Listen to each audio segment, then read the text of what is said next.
cette semaine, Bernard Fortin. Ça va, Bernard? Ça va très bien, toi, collègue de travail? Absolument, oui, collègue de travail, oui. C'est un peu énigmatique comme...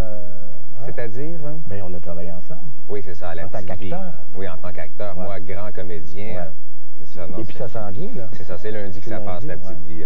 C'est très bon, d'ailleurs. Oui, merci beaucoup. Faut pas en parler trop, par exemple. Non, parce que la petite vie demeure... Mais je ne joue pas un transsexuel, contrairement à ce qu'on peut penser. Ah, c'était pas un transsexuel? Non, non, mais enfin, bref. Je voudrais te féliciter. Bravo pour ton Gémeaux, pour Allo Prof. Merci, merci. Ils ont flushé l'émission après, c'est ça? Oui, c'est curieusement. C'était trop bon, il fallait l'enlever. C'est ça, ils sont dit, il est bon, il donne un trophée, mais ça ton camp. Puis animateur de radio, ça fait combien de temps que tu fais ça? C'est quoi? Je fais ma 50e émission aujourd'hui. Ah oui? Ben oui, on vient de commencer, on a commencé à fin août. Tu n'avais jamais fait de radio avant? Jamais, mais j'avais remplacé avec Marc Labrèche et Patrice à certains moments. Ouais. Mais d'avoir une job de co-animateur comme ça à temps plein, premièrement pour un acteur, savoir qu'on travaille 38 semaines, 5 jours par semaine, c'est le fun, de 4 à 6, c'est très le fun. Ça fait peur, par exemple, parce qu'on aime ça, nous autres, être un petit peu sur une patte, pas savoir ce qu'on fait la semaine suivante. Mais moi, je suis ravi, j'adore ça. Non, ça me rappelle un peu ce que vous faites ici. Oui, c'est du direct. C'est du direct. Tout est effacé. Tu parles, puis ce que tu viens de dire, on ne le réentendra pas, c'est fini. Et c'est de l'instantané et ça me stimule beaucoup. Parlons musique. Tu dois pas jouer beaucoup de Black Sabbath à C'est quoi, par exemple, mais... c'est quoi l'histoire? Raconte-nous l'histoire de ce... De ce disque-là, cet album-là, Black Sabbath, c'est un cadeau que j'ai donné à ma blonde quand j'avais 14-15 ans, et on est ensemble encore. T'as des doutes sur cette musique-là, mais j'écoutais ça, Non, mais j'adorais Black Sabbath, mais Black tu donnes ça à ta blonde... Uriah Heep, dans cette époque-là, début des années 70, c'était très, très prisé. Mais ta blonde a réagi comment quand elle a reçu ton album? Ah oui? Ouais, mais elle voulait Paranoid, par exemple. Bernard. Oui, je t'aime, mon amour. De la musique satanique. On a fait un gâteau, tout. La musique satanique, mais on écoutait ça dans les années 70. Ah oui, non, c'était normal. Oui, et c'était très bon. Ah bon, mais c'est encore très bon. Ils reviennent, Black Sabbath. Oui, absolument. Tu vas y aller avec ta blonde le 11 février au Centre Molson, là? Peut-être. Hein? Peut-être. Que je me déguise avec ton fils? Avec ton fils? Mon fils n'écoute pas ça, lui. Non, mais ça a été quand même un groupe très important et respecté. Beatles, maintenant, là, ça a été dur de choisir. Oui, c'était dur, là, entre Revolver et entre Abbey Road, ça a été bien difficile. On remarque que tous les disques des Beatles, pour moi, m'ont marqué. Beatles 65, Help, Yesterday, pas Yesterday, l'album... Sgt. Pepper's, d'accord. Tous les albums, mais particulièrement Revolver. Et cette chanson-là, qui est une chanson méconnue. À l'époque, on n'avait pas cette chanson-là sur le disque. En Amérique, non, c'est ça, non. Il fallait acheter l'importation, si on pouvait acheter l'importation. On avait toutes les plages. Mais pour moi, c'est une des grandes chansons. Je l'entends, là, puis je frissonne. Tu frissonnes? Oui, je frissonne. Je sens les harmonies vocales. Oui, non, mais c'est... Beau disque. Et un petit peu flyé. Il était rendu Non, mais ils ont commencé à... Oui, un peu, la star et tout ça, des tunes, des textes aussi particuliers, des tunes rafraîchissantes aussi, comme Good Day Sunshine, qui est une excellente tune, Here, There and Everywhere, une mélodie à 1 million. D'accord. C'est bon, les Beatles. Ensuite, Led Zeppelin. Led Zeppelin. Hein?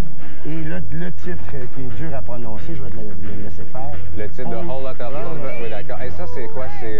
Ça, c'est mon frère qui écoutait ça sur son vieux pick-up dans la chambre. On dormait ensemble, il écoutait ça, puis il tripait, puis même pas. Non, même pas. Non, pas besoin avec Led Zeppelin. Et le fameux solo de guitare. Oui. À l'intérieur de la toune, moi, ça m'a marqué. J'avais 10 ans, 11 ans. T'avais 10 ans, 11 ans dans ce temps-là. Et ça m'a marqué, puis j'ai acheté ce disque-là. Je les ai tous en vinyle, d'ailleurs, et racheté, évidemment, en CD. Alors, on va... Des beaux souvenirs. On regarde un petit extrait de Whole Lotta Love, Led Zeppelin.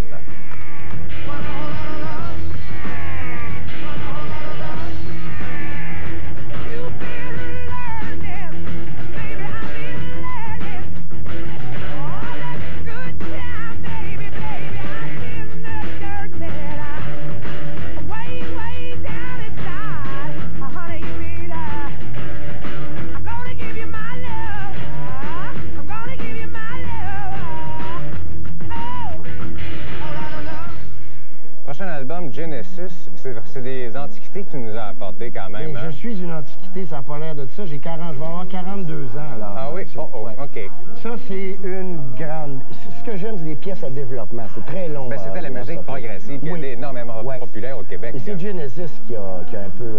avec King Crimson. King Crimson, oui, Genesis que j'ai vu dans une petite salle. La première fois qu'ils sont venus jouer au Québec, ils étaient venus à l'université de Sherbrooke, une salle de 1800 places seulement. Et nous autres, on était ravis. On avait déjà écouté la musique de Genesis, c'était marqué par ça. Et il débarque chez nous à Sherbrooke, il fallait le faire. Il fait plus ça aujourd'hui, je pense. Et ça, c'était à l'époque où Peter portait ses déguisements. Ça va de quoi, le show que tu as vu à l'époque? Écoute, grand-mère, c'était théâtral, c'était du théâtre. Et Collins jouait avec les cymbales à l'envers. Le drum, la configuration de sa batterie était curieuse. On sentait vraiment un désir théâtral chez ces gens-là. Et Gabriel, d'ailleurs, a fait de la scène et était un gars qui aurait voulu faire de la scène comme acteur. Et ça transpirait dans ses shows. Les pédales avec les éclairages qui venaient par en dessous, les têtes en forme de cône, les masques en forme de fleurs. C'était génial pour nous autres. Après, là, les groupes un peu plus conservateurs, là, qui arrivaient avec les jeans, puis les t-shirts déchirés, puis leur Les Paul ou leur Fender Stratocaster, eux autres avaient une facture théâtrale qui me marquait. Moi, déjà, je voulais faire du théâtre et je voulais faire la télé. Alors, ce groupe-là, et aussi qualité de voix, d'arrangements musicaux et de mélodie. Moi, je suis un musicien aussi, j'ai fait de la musique, et les mélodies m'accrochent énormément. Genesis. Je sais que c'est pas ta préférée, Claude. Non, mais je les aime quand même. C'est juste que j'ai jamais vraiment trippé sur celle-là. On s'en fout. Oui. Et parlant de... non, mais j'aimais beaucoup Watcher of the Sky sur cet album-là. Donc, j'en ai une préférée également. Mais j'aimais tous leurs albums, même le premier qui ressemblait à de la musique pop. Il nous reste peu de temps pour parler de Queen. Tu parlais de voix tantôt. Incontournable. Queen, pour moi, c'est encore là une voix, c'est des musiciens, c'est un guitariste. Je me souviens plus du nom, parle-moi pas des noms. Brian May.